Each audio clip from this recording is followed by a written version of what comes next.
Hello, everyone, and welcome to Musing, music for the adventurous listener here on CJSW 90.9 FM in Calgary.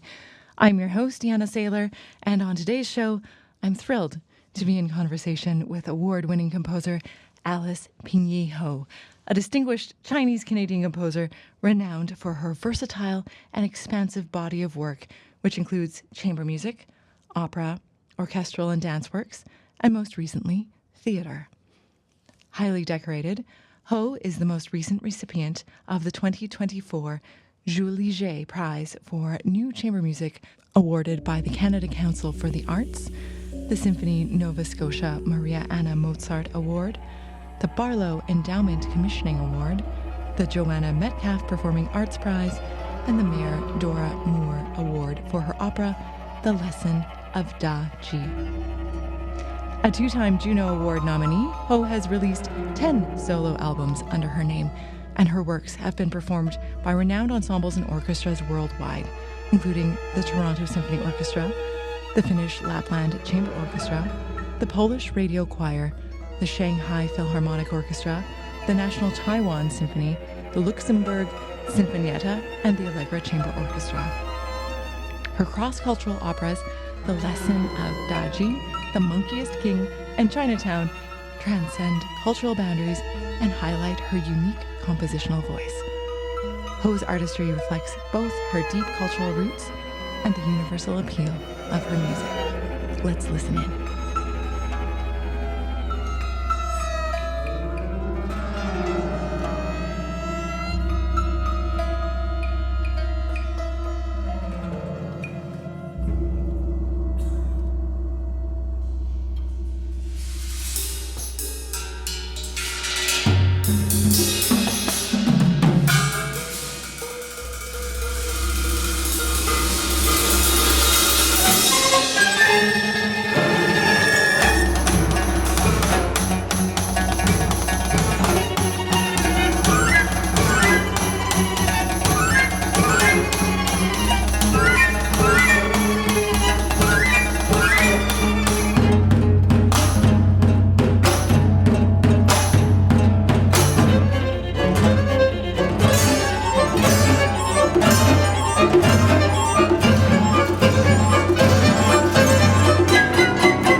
Welcome, Alice. I'm so thrilled to be speaking with you today on Musing. Welcome. Hi. My pleasure to be here. Well, first off, many congrats on the Julie Prize from the Canada Council that was just bestowed upon you a few short months ago. What does it mean to you to have your work recognized in this way? Well, thank you, first of all, Janna, for this interview, and to share my thoughts. It was actually a surprise that I won. It means so much to me because the Julie is one of the most prestigious prize for Canadian composers is go back 40 years ago. And I'm so honored to join the list of winners that I admired in the past. And I think the prize means the recognition and, to Canadian composers for their creativity and accomplishment. And I was quite honored to receive the phone call. And I know it's quite competitive. I was told that there was over 150 entries, and it must be tough. So it's really exciting, and also I'm just feeling, so excited and just feel I'm so supported and blessed. And well-deserving, I would also add. How would you describe yourself as a composer? How do you describe your musical output and your musical language? I am a composer who is interested in all genres. I would say I'm a bit eclectic in my output because I'm simply reaching out to all kinds of genre and style. And so I think in over 30 years of my career, I have composed in many kind of things, including, the standard orchestra and chamber pieces. And I also have quite a number of theater pieces. And I have written 4 operas and dance pieces. So I think for me it's an ongoing pursuit, new approaches, including discovery of my own Chinese heritage, also other cultures as well. And also, recently, I ventured into electronic music, and I just finished creating music and soundscape for a play, just finished one day ago. And it is very exciting for me because it's a completely new collaboration and approaches, because I would stay away from notation and just do it a sound by itself. I'm really interested in everything. I like to push myself out of the comfort zone a lot because it is very exciting to know artists of different discipline and different things. And that kept me going. Mm-hmm. And tell me, you're very varied in your output. Do you approach these, writing for opera and dance and, chamber music and full orchestra? Do you have a different approach to each one of those things, or are there, unifying threads as you work? I think every piece of mine say something different, I hope, and this is my goal.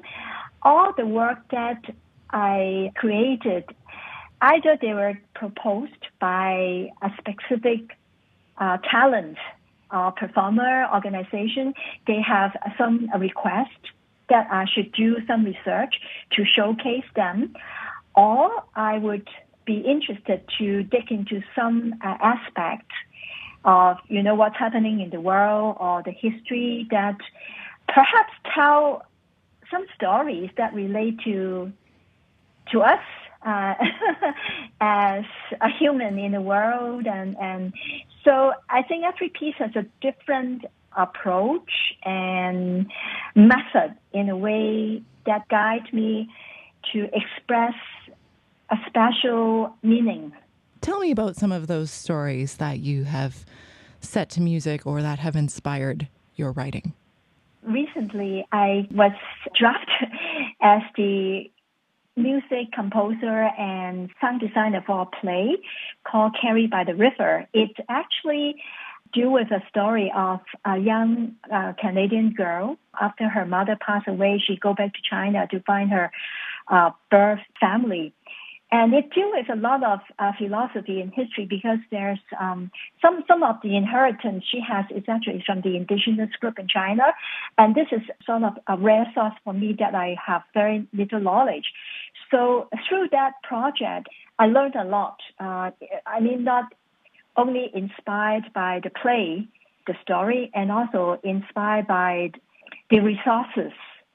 And also the journey working with artistic director is a total different thing, because I am not the only one just compose in the dark. Like every day I would receive instruction, what does he need for a particular scene, and what's the emotions, what the character, what the atmosphere that require. So everything is so specific.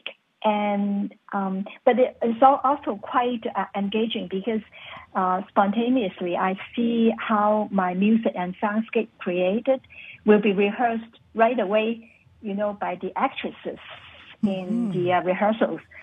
So that's quite exciting in a way than my normal way to compose, because when I was commissioned for a particular piece, like orchestra or chamber piece, I would be left alone for a couple of months just to compose and then rehearse with the performers. But in this particular project, we went through a month of intense process of creation and then go to production. So this is quite inspiring. The other projects, there are many different things. Let's say the number of operas I composed. The first one is Lesson of Daji. It's also based on Chinese tale reinvented of a Chinese concubine, her love story and tragedy. And it's quite Shakespearean and tragic in a way. And I combine different instruments. Besides using the Chinese instrument, I also combine Baroque instruments in the instrumentation. So the outcome is the opera is quite unique in its way of presenting something cross-cultural, like the mass theater way, and also some Chinese traditions and singing in the operatic style. And the second opera, actually, I'd love to say a bit more, is a children's opera. I was commissioned by the Canadian Children's Opera Company to celebrate their 50th anniversary in 2018. And they will be remounting a new production this May. This one is so special for me because it tells a story of the Monkey King, which is the most famous legend in Chinese literature about this mischievous, magical, mythical figure, his misadventure in the mystical heaven, and then he was enlightened to go to his adventure journey to the west. And in this opera, I was so inspired because it is written for children, and the goal is to educate the young singers. They are aging from 5 to 18 about Chinese story and languages, and also there's a theme of bravery and patience, and there are different kind of things. So in a way, I was very fortunate to have the opportunity to write for this company, and also a challenge to reinvent this famous tale in a contemporary way through the dream of a child falling asleep in the Royal Museum in Toronto. It is quite interesting. And then the opera will feature not only a few main characters, but a dozen of animal characters, because they want me to feature as many children as possible so that everyone will have fun. So I think this is a completely different way for me to create something for children and yet to be something substantial and meaningful. So the opera has won a Dora nomination when it was produced, and I'm very excited to see the mixed production in May.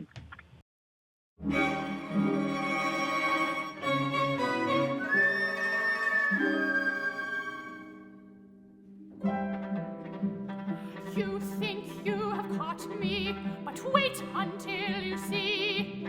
I have another trick up my sleeve. Oh, wind, return, oh, return. Help me now, help me now.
Of monkeys. I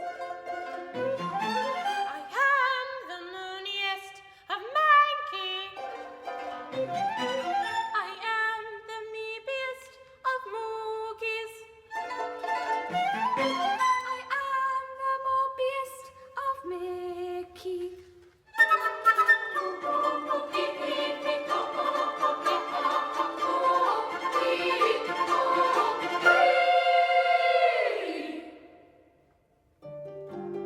Which one of us is the Monkey King?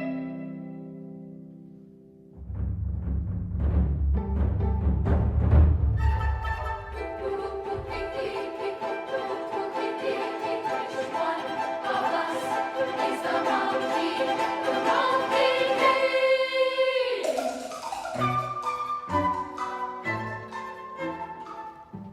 Strange, pin it down. Weird, this monkey can't be caught. Which one is the Monkey King? Where could he be?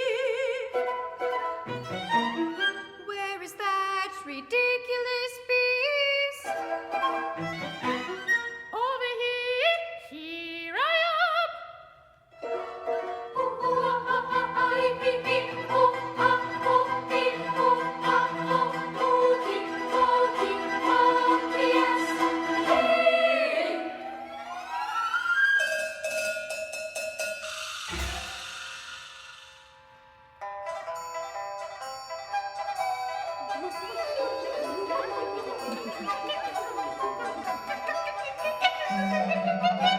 That's not the right one.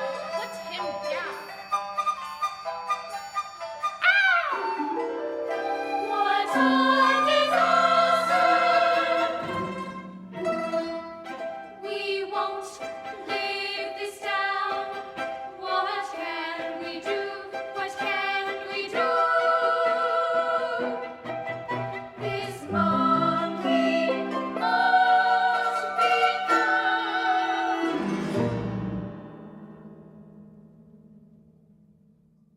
Of course, 2 years ago, there was a production of a new opera, Chinatown, in Vancouver, and that's another challenge for me to write a huge opera using a different Chinese dialogue and English to tell the story of the early Chinese immigrant settled in Vancouver, Chinatown. Mm-hmm. And I was fortunate enough to be there for that. It was just spectacular. I still remember scenes and sounds from it. It was just a tremendously impactful work. So congratulations again. I can't say it enough.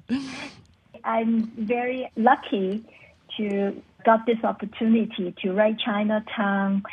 It is so far away from my normal discipline of writing, let's say, vocal music and mainstream Western opera, well, because the opera has a special requirement of the dialogue have to be genuine. And that dialogue is supposed to be quite coarse and not musical. And I was so horrified at the beginning to tackle it. Can you just talk about that for a moment? Because this was a dialect that is pretty much extinct now that this had to be written in. Is that correct? It is a dialect called Haishanese. It's spoken by the Chinese in the southern part of China. I think from the 1890s to the early 1960s, a lot of the Chinese immigrants, they seek work and settlement in North America. And they are also, come from poor region, the southern region. And they're supposed to be the working class. So the language is very folk-like and not the normal classical Chinese language like Mandarin. Or the other kind is Cantonese, which is my native tongue. I spoke in Hong Kong. So I know of that dialect because a child in Hong Kong, a lot of the people have associated with caretaker, and they all speak Haishanese. So my caretaker at home is also speaking Haishanese, so I have some impression of it. But that dialect is gradually fade out because, first of all, there's an influx of people from China who speak Cantonese and Mandarin. And also, this generation is getting old, and a new generation, they seek new adventures and jobs. So not many people now speak that dialect, but they do survive. Actually, there's still quite a number of a smaller population. I believe in even in North America and Hong Kong speak, but I think it would be less than 10% right now of the Chinese population. So for me, in a way, it's exciting. On the other hand, this is one of the hugest challenge for me to set this dialect into music, and with different voice type. But I was lucky that there was a language specialist, Paul Yee, who spoke Hossanese.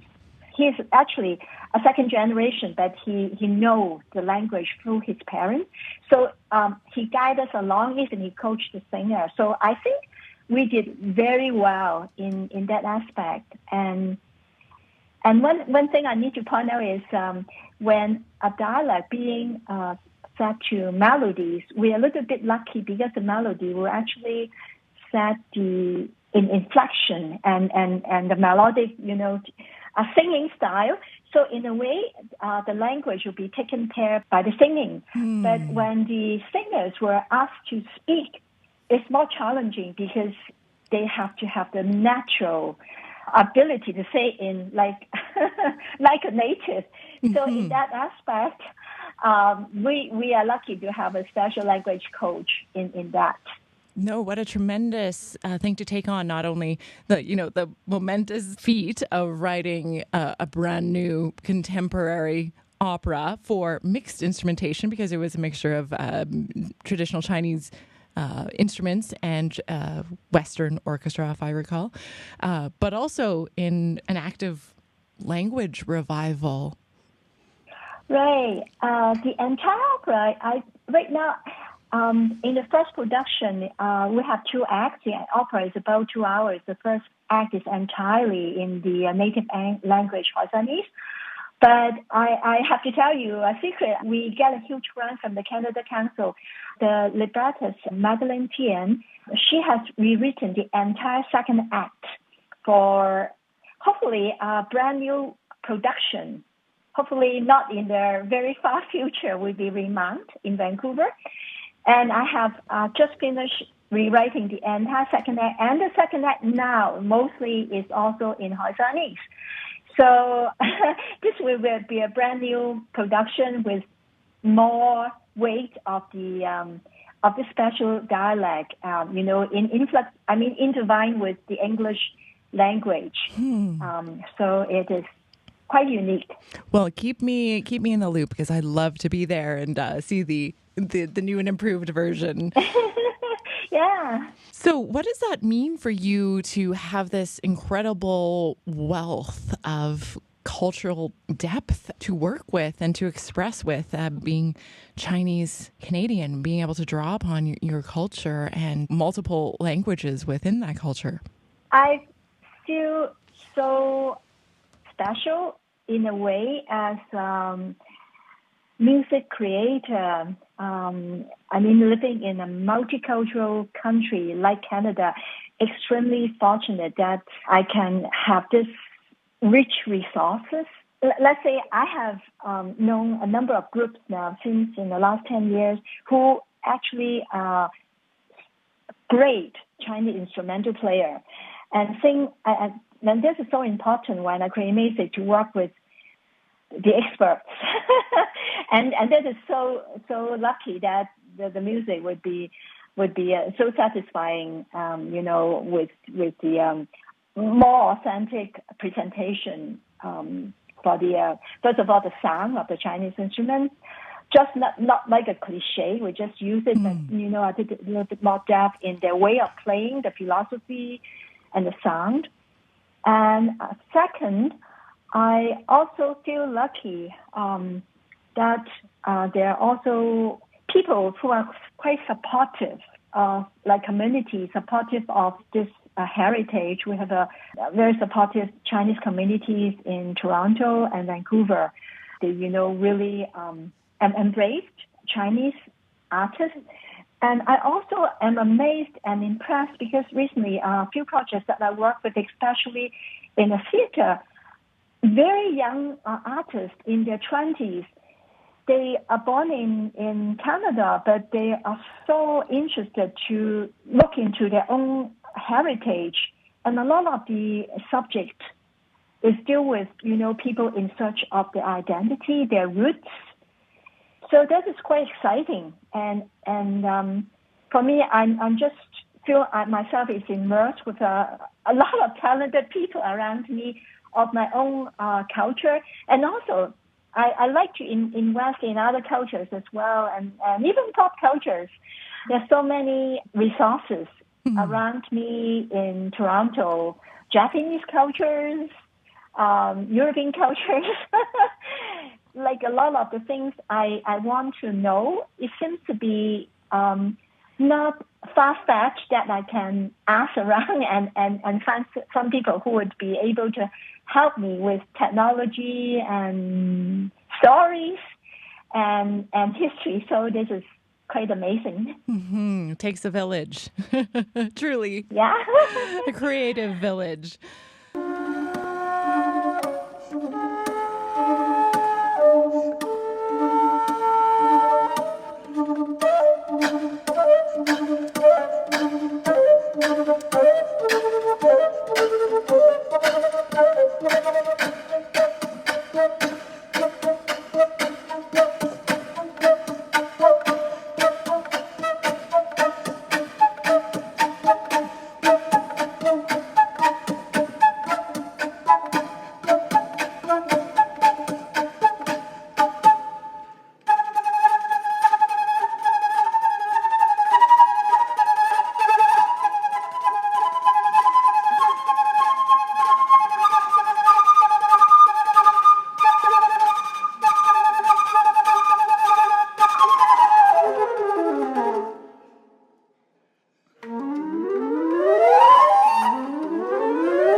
Now, I know a little bit about your story and your journey as a pianist and composer because I've had the privilege of being able to work with you and perform your works a few times. But I would love to know more about your journey as an artist and a creator and how your musical journey began. Maybe my story will resonance maybe a lot of women artists. Perhaps I will be very happy to share my own journey. As a young person, I grew up in Hong Kong, and I was lucky to receive some lessons, like taking piano lessons, and started ballet class. So I have a very well educated background in music. When as a teenager, I studied in the States. I'm lucky that I was accepted in this huge school, Indiana University, Bloomington, to study piano at first. And then I changed my major into composition because I feel that's my core. I'm a frustrated pianist. I'm interested in new works, but I feel it is so competitive in the world. And I feel I have more gift in creation. And after that, I married to a Canadian, and he's actually a very well-known composer. And I came to Toronto. Then I raised a family of my own. I have 2 daughters. So in the first 10, 15, 20 years, after I graduated from my degree at University of Toronto, my master, I get my master's degree in composition. I basically spent my whole chunk of 10 years raising my daughters and focus on them. And I was a full-time piano teacher for a long time, just to make ends meet, mortgages and everything. And also, my husband is on a tenure track, so it is important to keep things in place. It was not easy for a lot of, I guess for myself, because I have this desire to pursue my own path continuous. So it's not too productive. But that flame in me, I think, is never ceased. And I was very lucky that I keep sending into festivals, competition, and I have some breaks in the mid-90s when I won some prizes in composition and festival, play my pieces. So gradually, I just keep on doing it. And now my daughters are all grown, and so I have all the time in my world to right. to do much more. And so this is what just a summary of my path. That's very, very inspiring because a lot of your success, at least from the outside looking in, has come in the last 2 decades. Later in your career, after you've spent a lot of these years working in maybe more in the background, is that an accurate kind of description? Yeah, I think when I was in my mid-20s to even like late 30s, that period is after my school year. I was finding my way as a mother, as a wife, and try to maintain my goal as a composer.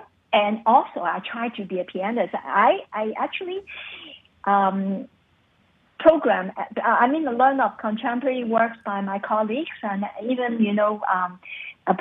premiers and work by Tandon at that time. It's never easy. I have to find the time, but I always work in the background because I feel I'm playing a supportive role with my family. The family go first. But I would say I never give up trying. I'm sure a lot of us will encounter rejection and have tons of them. You even have to have faith and never give up. And I always want to find inspirations from people that give me good vibration or supportive, and that's something that is important to keep going. Yeah, in the last 15 or 20 years, I really devote myself, I would say full-time into composing. And I'm not really fussy about whether even I get recognition or I get paid.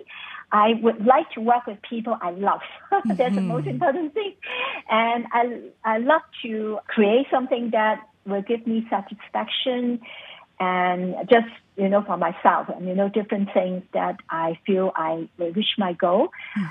So that seems to be a guiding light for me. And I think it would be also a chore to find people you love to, but I'm sure living in the city like Toronto or Vancouver, go out to concerts, meet people, talk to people, get yourself out there, and you will meet someone that you really can work with or collaborate, and think exciting opportunity just, come gradually. I think one of the trickiest things about being a composer is that you have to have the buy-in of the musicians and the folks that are actually realizing your work. And that is something that I think is a strength of yours, is that people can really understand and relate to your work, even though, it's very complex and very skillfully written and, requires a lot of refinement to perform. But your work, you can get on board and understand it and really resonate with it, regardless of kind of your cultural background, I think. Thank you. I think when I, in the last, let's say 20 years, I realized what is important is the communication with people. And I'm writing things that move myself first, not to satisfy some grand criteria or competition. Ultimately, there's a human aspect in every piece. And when I look back on my works, I realize a lot of them has a story, no matter what. And then I look at my early works. A lot of them are recently, Catherine Downing's A Brilliant Young Pianist record an album of my piano music, and then also Christina Kuliko has a piano album of my solo piano works, and a lot of the works created when I was at school in my 20s, 30s, and they're so complex, so psychedelic. Very. I love that word, psychedelic.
When I grew older, I realized theory is not so important.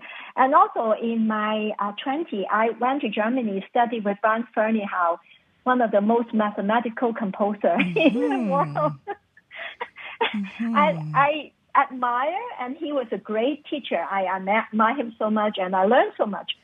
But I never can write like him, and I never really, I'm inspired by his works and the complexity and the glorification of the score and everything. But I can never write like my teacher.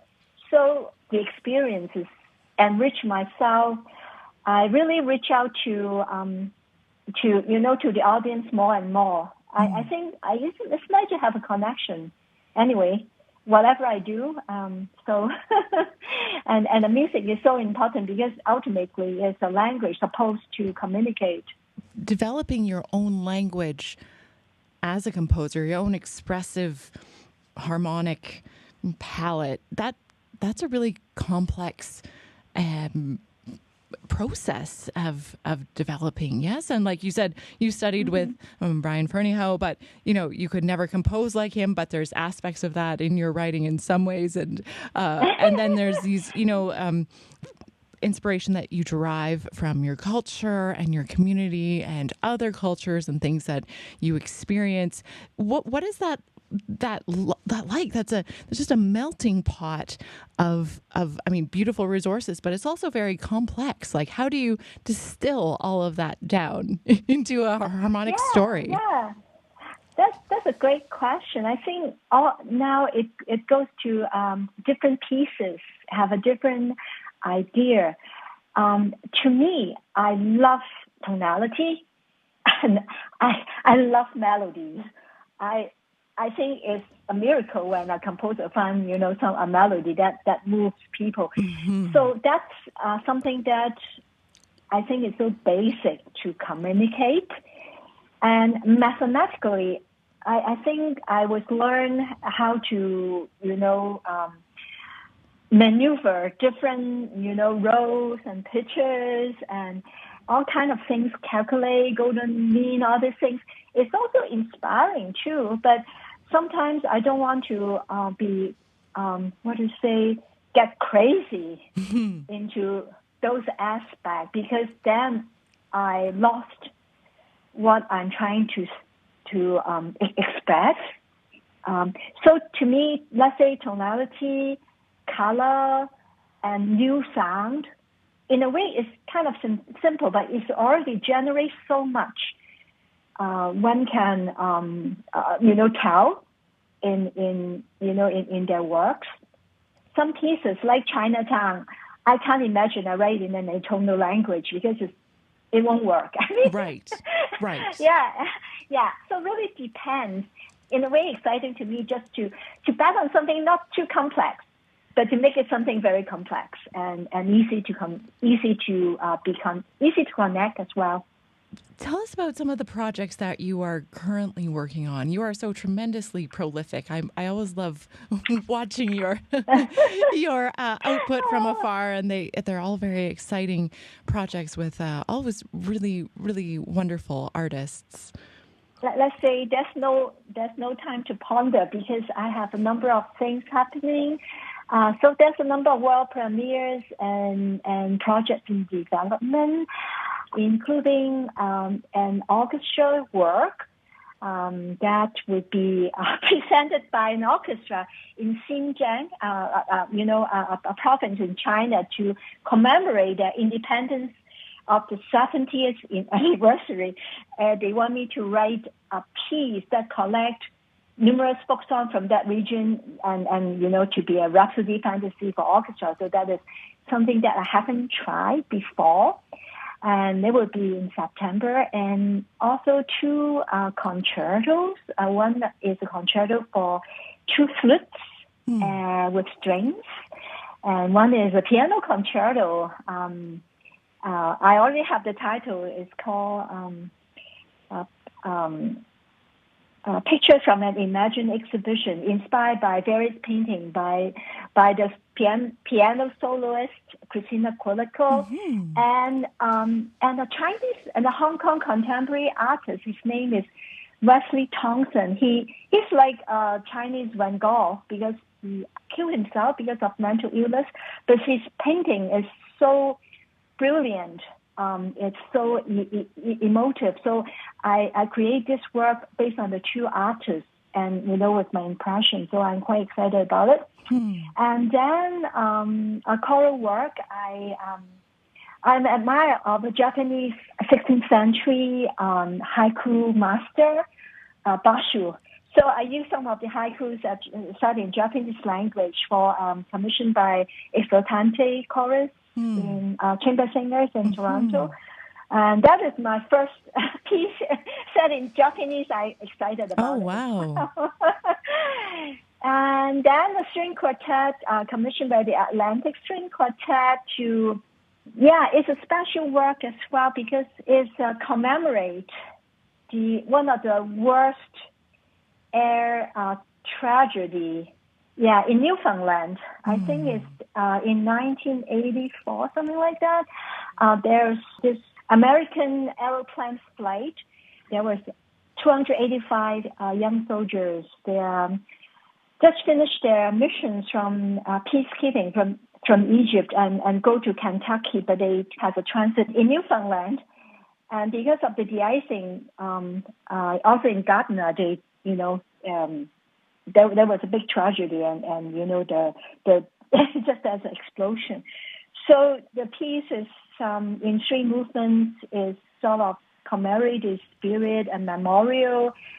And the loveliest things is we have a friendship maple sugar farm that initiated by a young Canadian to commemorate all the heroes.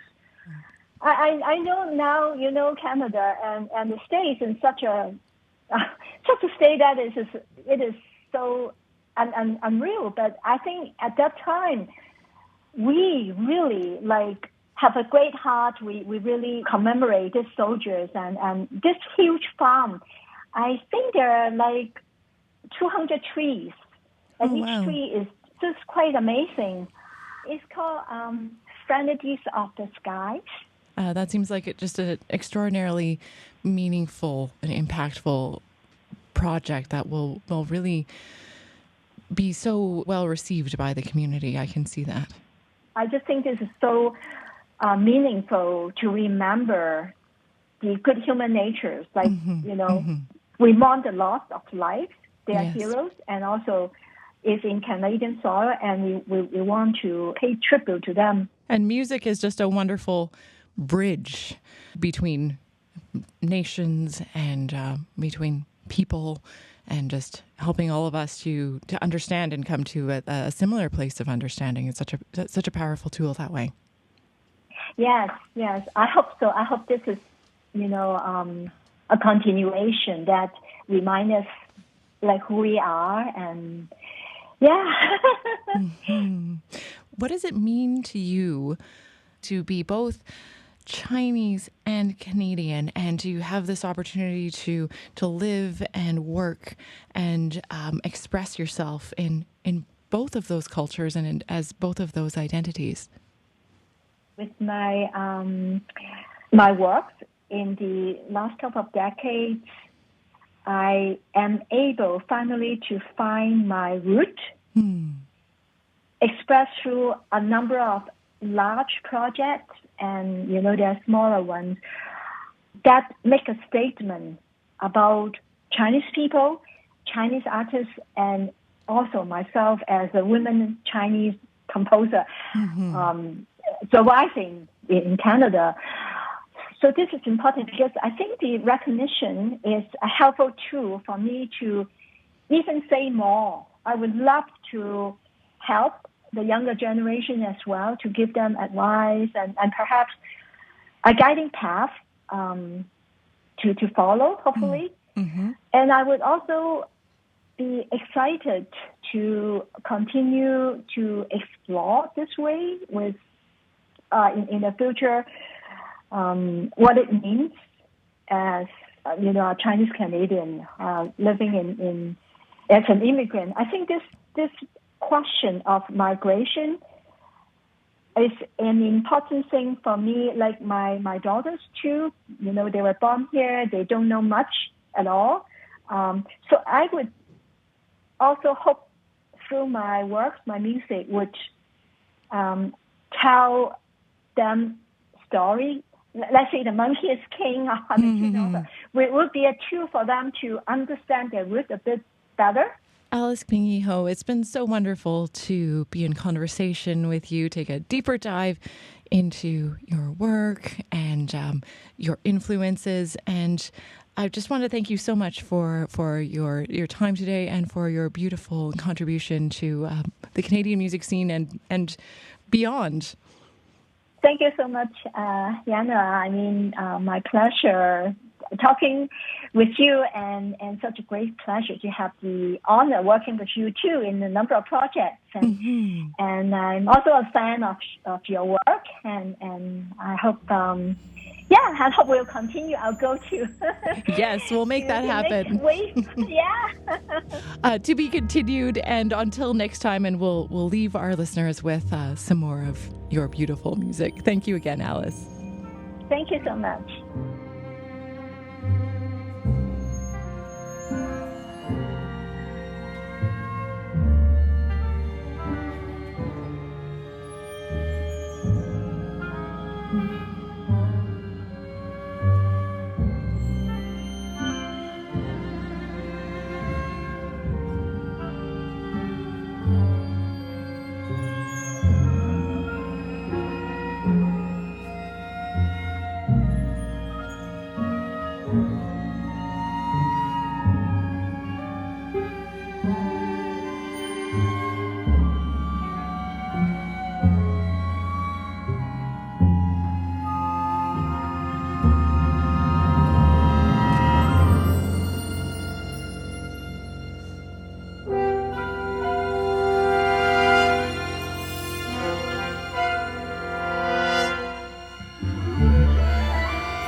CJSW 90.9 FM in Calgary. I'm your host, Janna Sailor, and it was my great delight to be in conversation with composer Alice Ping Yee Ho. Musing is a production of the Canadian Music Centre Prairie Region. Thank you for joining me for this deep dive into Canadian classical music. The Canadian Music Centre Prairie Region acknowledges and pays tribute to the traditional territories of the peoples of the Treaty 7 nations, which include the Blackfoot Confederacy, comprised of the Siksika, Piikani, and Kainai First Nations, the Tsuut'ina First Nation, and the Stoney Nakoda, including Chiniki, Bearspaw, and Goodstoney First Nations. The city of Calgary is also home to the Métis Nation of Alberta, Districts 5 and 6. Until next time, thanks for listening and for supporting Canadian artists.